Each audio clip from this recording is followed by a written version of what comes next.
All right, I want to talk about the Uvalde shooting. There's some new information that has come to light very recently. The director of the Texas Department of Public Safety, his name is Colonel Steve McCraw. He testified in Texas about what actually happened on that day. And it's really interesting because right off the bat, in the wake of this shooting at Robb Elementary School, there were those of us, it was a select few conservatives who said, wait a second, there's questions that should be asked about the police response to this, because it was nearly an hour after the first call was made, the first 911 call was made, when the shooter showed up at the school, before the shooter was shot by the Border Patrol tactical team. What happened in the space of that hour? And there was sort of a divide among Republicans, among conservative commentators even, but even elected officials too, about those questions that were asked, because some conservatives are very prone to defending the police. We're very used to backing the blue against accusations from the left that police are systemically racist or white supremacist, the defund the police folks. At the same time, there were signs that something went very, very wrong in this response to this shooting on that day. And we are now finding out information that confirms that, yes, there were many things that went very, very wrong. And this can't be just an objective analysis, right? Because I think that this mass shooting, this massacre of these children at this elementary school, these tiny children, hit us all a little bit differently than even a lot of the other crime stories that we've become so accustomed to listening to in our nation. The idea that these little kids were just sitting ducks, that their calls to 911 went unanswered, that they just sat there and experienced this and then were killed, is just horrendous when we count on police officers to respond. So Colonel Steve McCraw, actually, he testified, like I said, he's the director of the Texas Department of Public Safety. He testified and said that there actually were police officers that were inside the elementary school with rifles and ballistic shields, meaning they were fully equipped. They had the armor necessary to breach that door into those two classrooms where the shooter, they were adjoining classrooms, where the shooter was killing children, and they were equipped to do that, and yet they didn't for 58 minutes. They were inside the school with this armor, and they didn't do it for 58 minutes. In fact, we have seen the first photograph from inside the school that shows police officers in the hallways. It shows a police officer with a rifle. It shows another police officer with a ballistic shield. And this photograph, as you can see, that's the police officer on the left with the rifle. On the right, the police officer has a ballistic shield. This photograph was taken at 11:52 a.m. Again, 58 minutes before that classroom was breached. And I don't know about you, but to see this with my own eyes, to see the tangible evidence that this happened it's heartbreaking, but it's also infuriating, because it's difficult enough to process this kind of tragedy, but to think that this kind of tragedy could have been prevented by decisions that were incorrectly made on the ground is something that we should simply not tolerate. And so what I want to do today is I want to talk about how this happened. I want to talk about how, and zoom out a little bit on our whole country, on our culture, on the environment of the school, our politics. How exactly could this happen, where police were there and yet they chose not to respond, where the incident commander told these police officers to stand down, where these children were left to be killed? Why didn't they go in? What led to this? And how can we prevent this from happening again? And of course, then what result would have been different? Would these children's lives have been saved had they gone in? Let's talk about that today. I'm Liz Wheeler. This is The Liz Wheeler Show.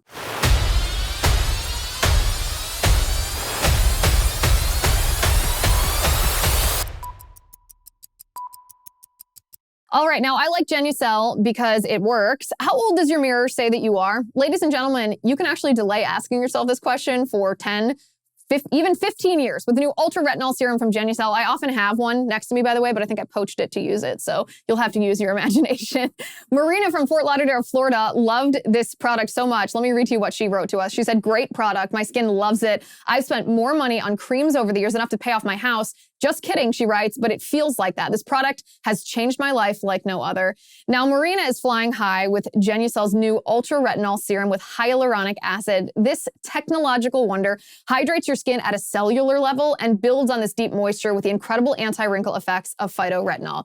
If you go to Genucel.com right now, then you can get up to 50% off the brand new Ultra Retinol Serum. You're going to be amazed with the results, or your money back. You'll also get Genucel's immediate effects for results in 12 hours or less. It's free with your order if you use my URL, genucel.com/Liz. It's spelled GENUCEL.com/Liz.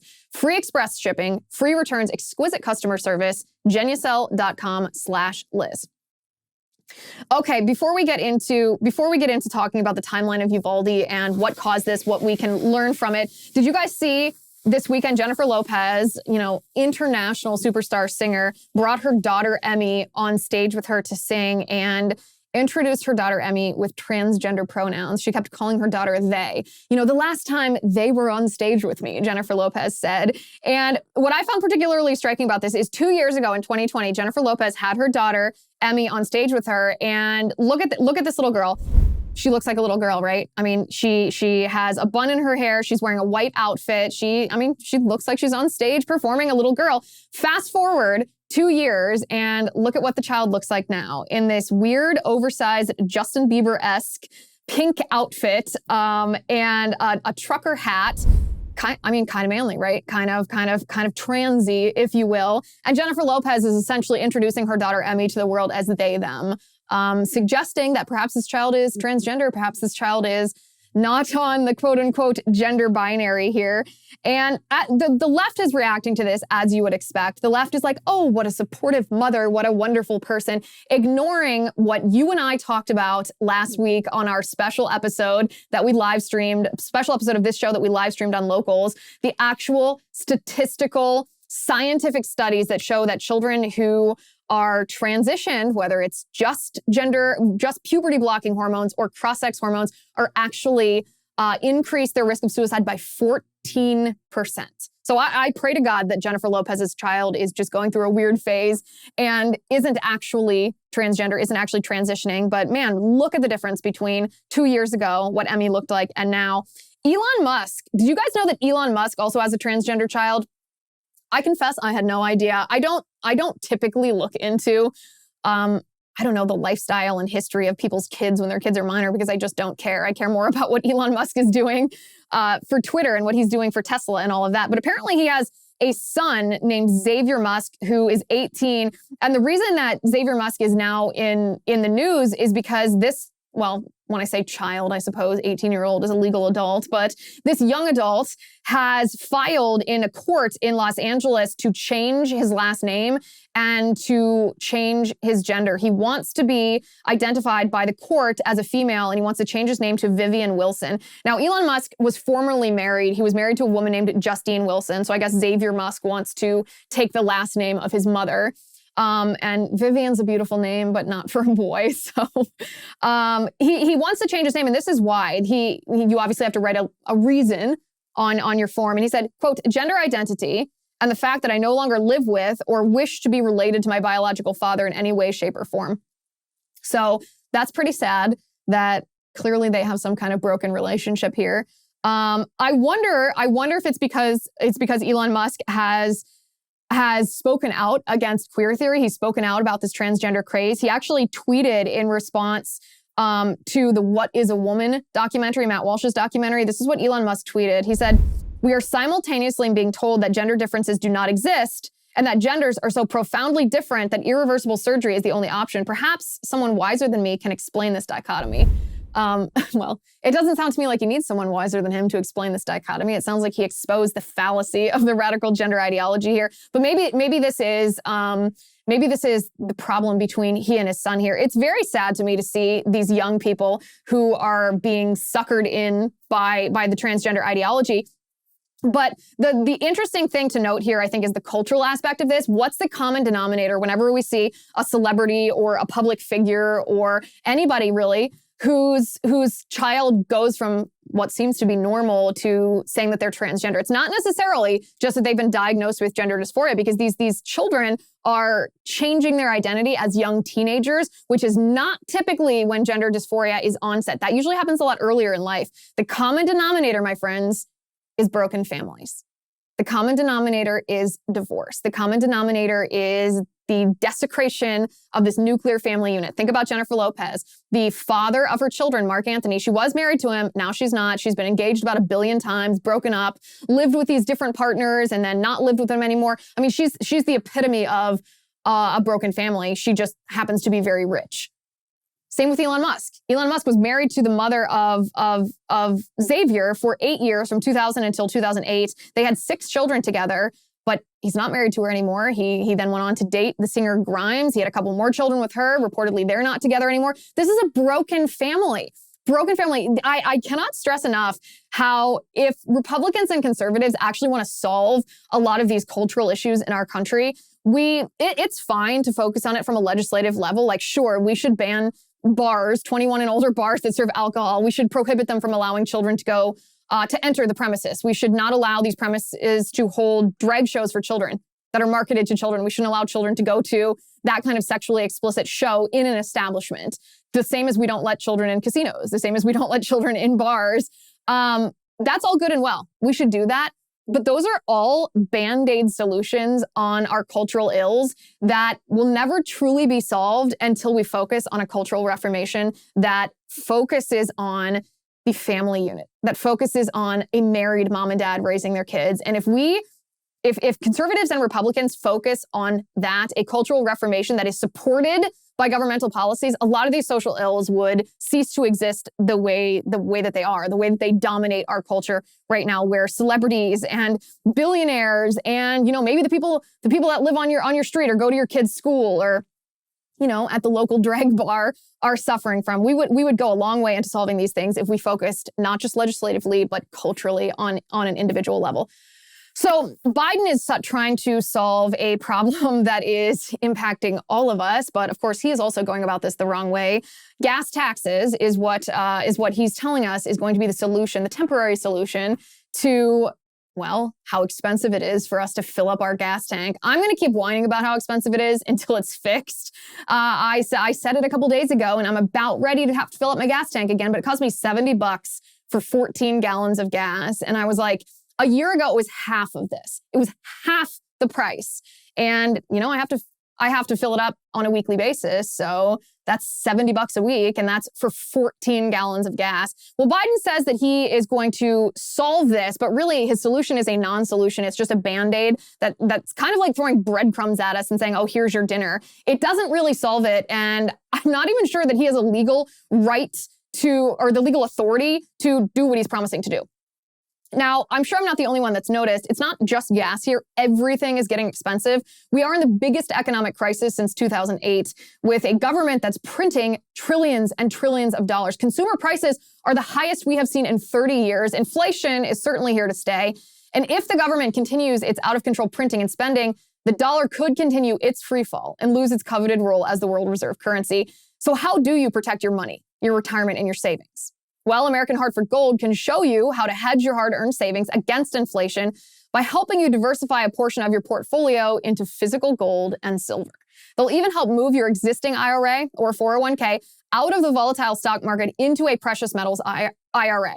And they make it easy. They are the highest rated firm in the country with an A+ rating from the Better Business Bureau and thousands of satisfied clients. And if you call them right now, they will give you up to $1,500 of free silver on your first qualifying order. So don't wait. Call them right now. Call 855-768-1883.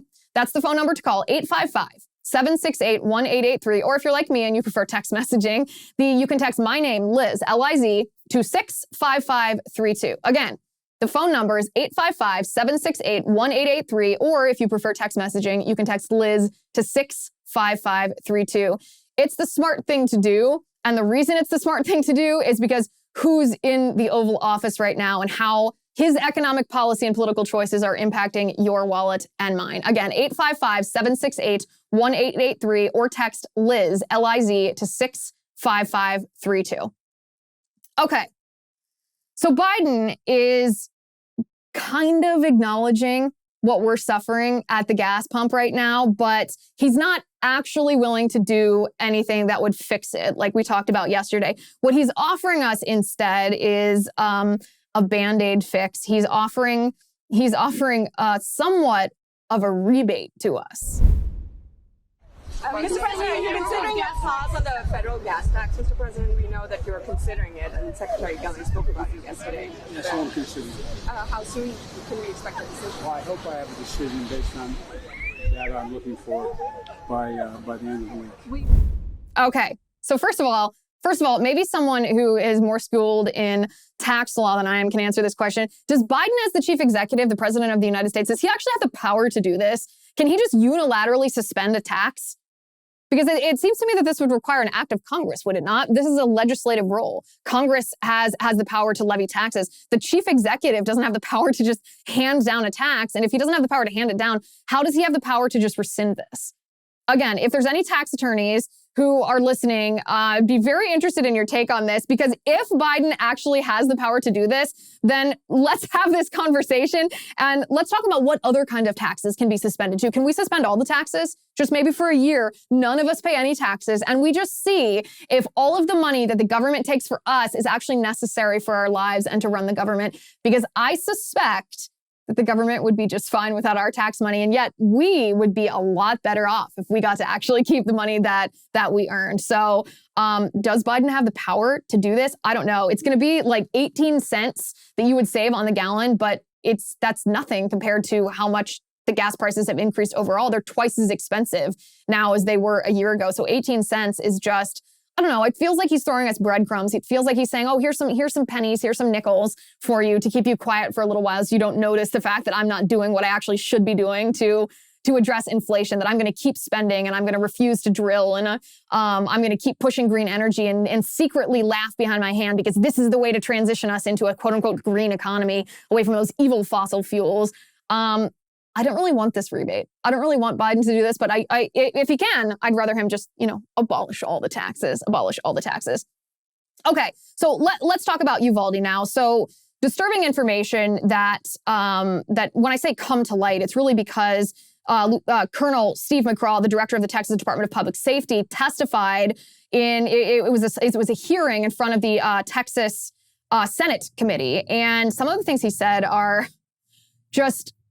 It's hard to believe that this was actually the case. It's hard to believe that it was botched up this badly. And the backdrop to this, of course, is our political environment, because law enforcement is run by politics, right? You can either have city governments, county governments, maybe state governments that support the police and that train them properly, or you have city, state, and governments that don't support the police properly if they're maybe in a blue state versus a red state. Now, the interesting part of this, of course, is that it's Texas, and Texas is a Republican state and has historically been supportive of law enforcement. We talked about a week and a half ago, we talked about how the training manual of the Uvalde cops specifically, not just law enforcement in general, but these cops called for in situations like this when there's a school shooting for even one cop, if just one cop addresses this, answers this call, they're supposed to go and try to neutralize the shooter, even if it means that cop loses their life. That what we learned, or what law enforcement learned after Columbine, is that these aren't hostage situations anymore.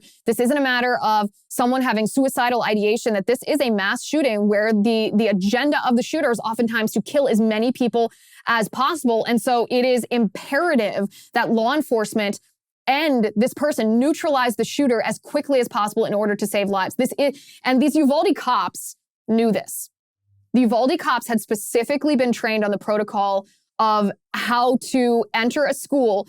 And in this training protocol, the Uvalde cops were actually told, if you're not comfortable with the idea of being the first cop on the scene and going in and possibly losing your life trying to stop this shooter, distracting the shooter so that the shooter doesn't kill children, then law enforcement might not be the career for you. That was in the training brief of the Uvalde cops. So this is sort of the political background that we're dealing with right now.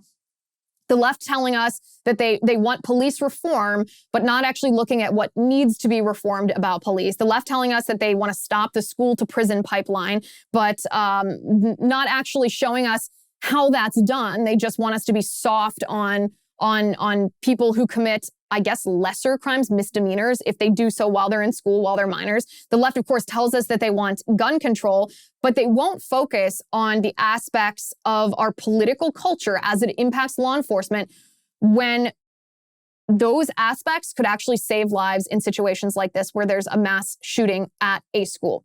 So fast forward a little bit to Colonel Steve McCraw. He's testifying in front of he's the Texas Department of Public Safety director. He's testifying to the Texas Senate, and he says that within just moments of this shooter entering the school, he could have and should have been killed by police.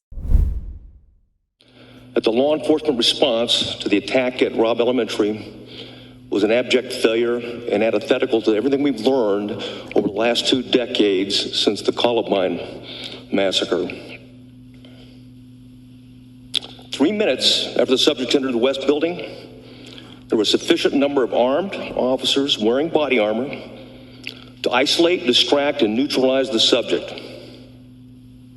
The only thing stopping a hallway of dedicated officers from entering room 111 and 112 was the on-scene commander, who decided to place the lives of officers before the lives of children.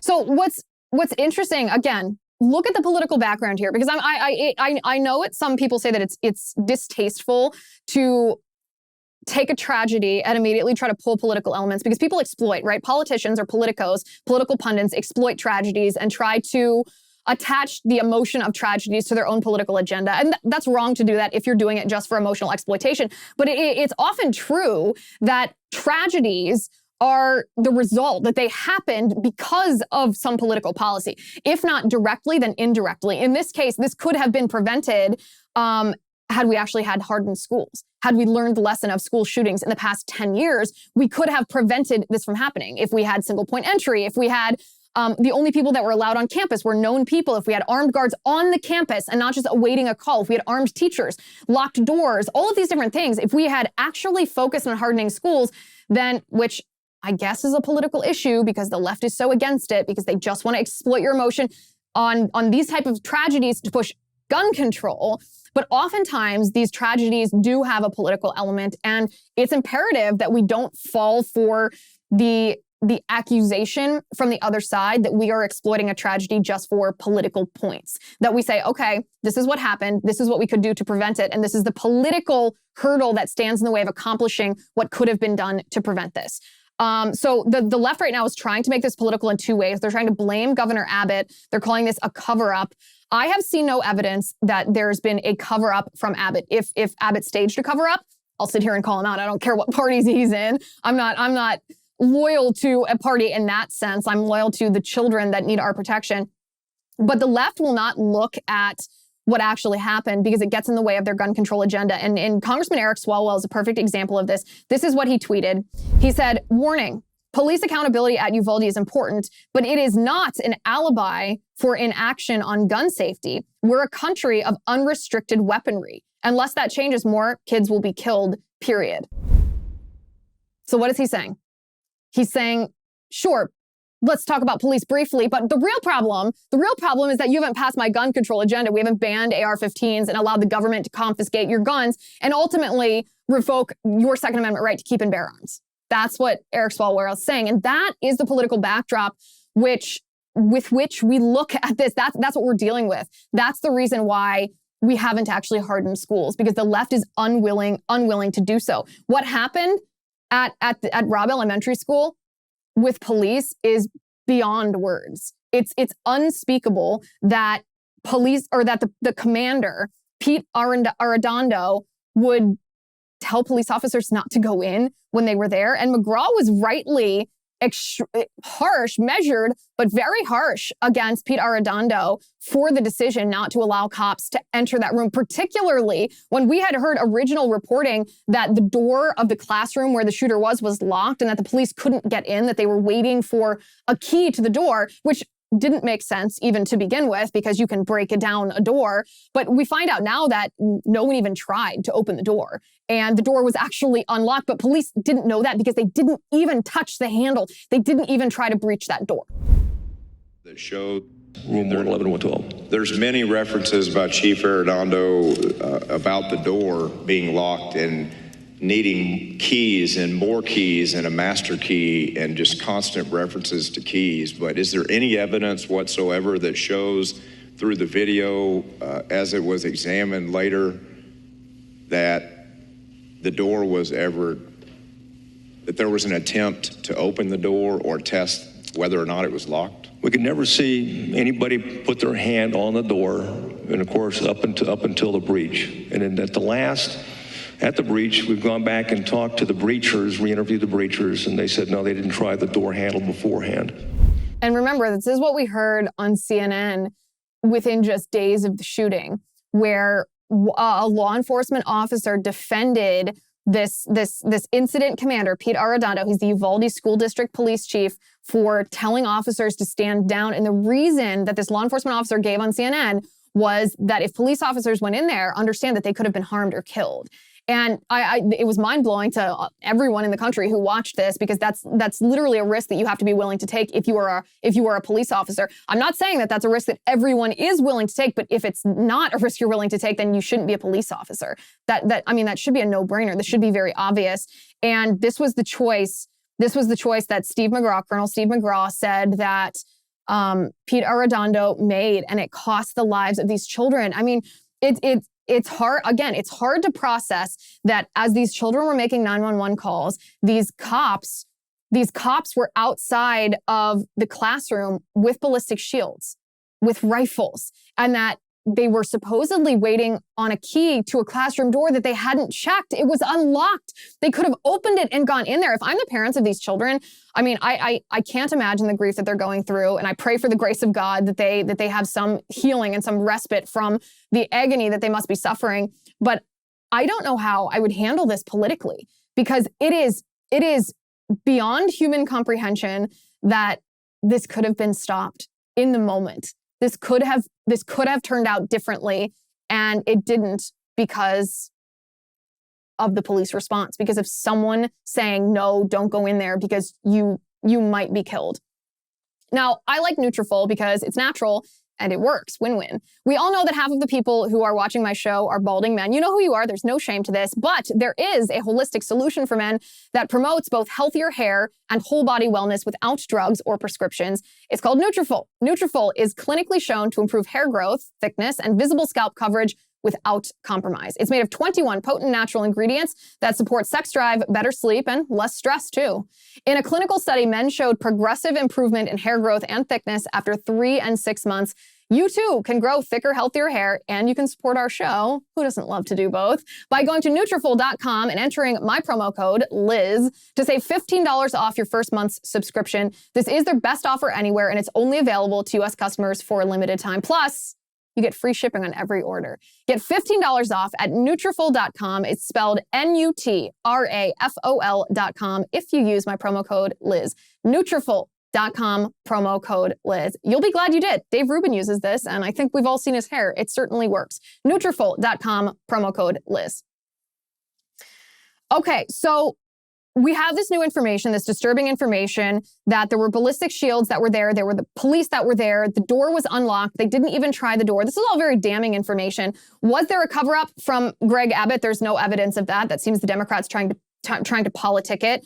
We know the Democrats are not above politicking. We see Eric Swalwell saying, sure, let's have accountability, whatever that might mean, but let's not focus off of my agenda of taking away your guns here.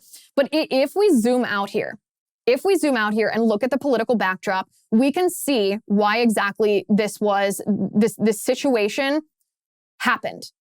Why the environment at this school was as soft and vulnerable to this killer as it was. We can even see why culturally and from a resource standpoint and a training standpoint, why police officers didn't respond in a moment of life and death as they should have.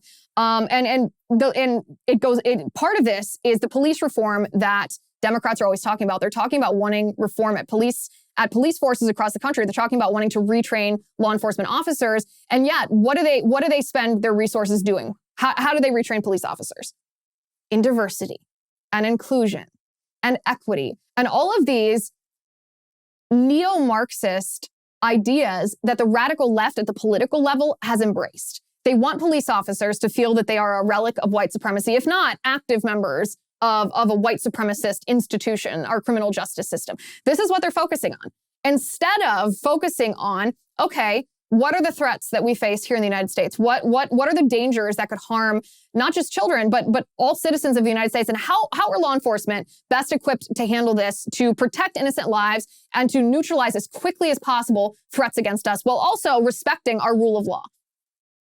There's one party that focuses on the latter, or on the former, which is all of the neo-Marxist stuff. And there's another party that focuses on making law enforcement most effective. Yet when you hear the left talk about police reform, They're not talking about training that would equip police officers to save children. If you think about Uvalde through this political prism, it's shocking. It's enabled. The situation was enabled partially because of the defund the police movement, because of this animosity that the left has towards law enforcement officers and their unwillingness to look at the actual training modules that law enforcement undergo and how they would be best equipped to handle situations like this. Instead, police officers suffer from the Ferguson effect when they're interacting with Black people in the course of their normal police duties. They're ill-equipped, sometimes resource-wise, to handle situations because money has been taken away from departments, not necessarily in Uvalde, but in a larger sense in general. And in situations like this, how much time do you think was spent on training for this scenario and making sure that officers understood their duty and were willing to lay down their lives should this occur? In the larger scheme of how law enforcement has been demonized, how they have been treated in the last decade in our country, there has been more headlines, more discussions on cable news, more political debates on the woke part of law enforcement than on moments that we rely on law enforcement for life and death. And when you neglect to focus on these moments, then this is what happens. You get neglect. You get just mind-blowing stupidity. You get decisions, bad decisions, failures that result in children not being saved from a killer that has breached their classroom, where the door is unlocked. Something that I just is repeating over and over in my mind. The door was unlocked. Open the door. And this is the political backdrop. I mean, the left tells us that they want gun control, but what would have actually stopped this shooter? Would he have been stopped had he not been allowed to purchase an AR-15? Probably not. The majority of crimes are committed with guns that are illegally owned, meaning they're stolen or bought off the black market. Just because he was able to get a gun legally doesn't mean that had he not been able to get a gun legally, that he wouldn't have obtained one illegally. But what would have stopped this is if the school was hardened, if we had focused on the family, if we had actually reacted as a community, his nuclear family and then the larger community, when he was displaying all these red flags, this bag of dead cats, this plastic bag of dead cats that he was carrying around, the self-harm, the violence against other people, the aggression, the death threats, the threats of sexual assault that he levied against women online and on apps on his phone. If we had responded to these things and the school had been hardened, he wouldn't have been able to commit this, regardless of how he acquired the gun or not. And so the political backdrop of this is, yeah, we need police accountability for sure. This is something that, I mean, it's a national shame. It's going to haunt not only our country, but specifically haunt the families of these children forever, that this didn't have to happen. And we, as a political body, should ensure that this never happens again. But we should also make sure that the political backdrop isn't a hurdle in hardening schools and protecting our society against the evil of killers like this by trying to harden the nuclear family as well.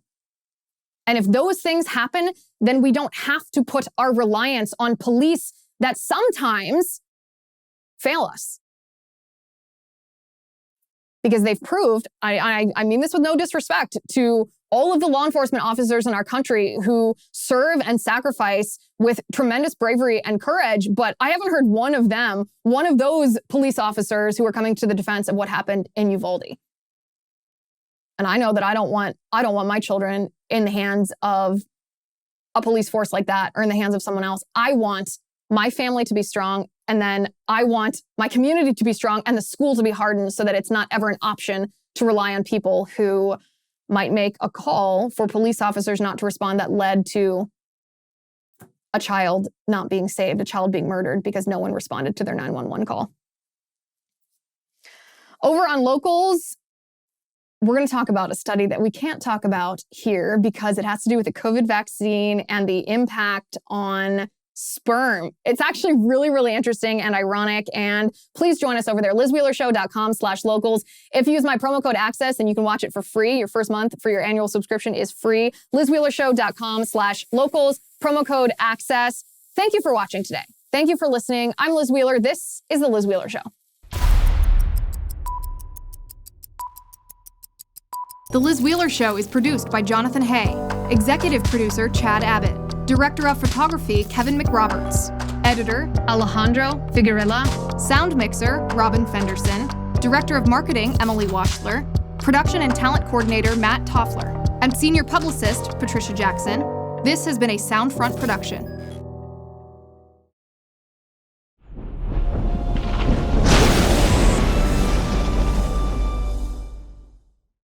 If you haven't already, give this video a thumbs up, hit the subscribe button below, and ring the bell to make sure you never miss a video.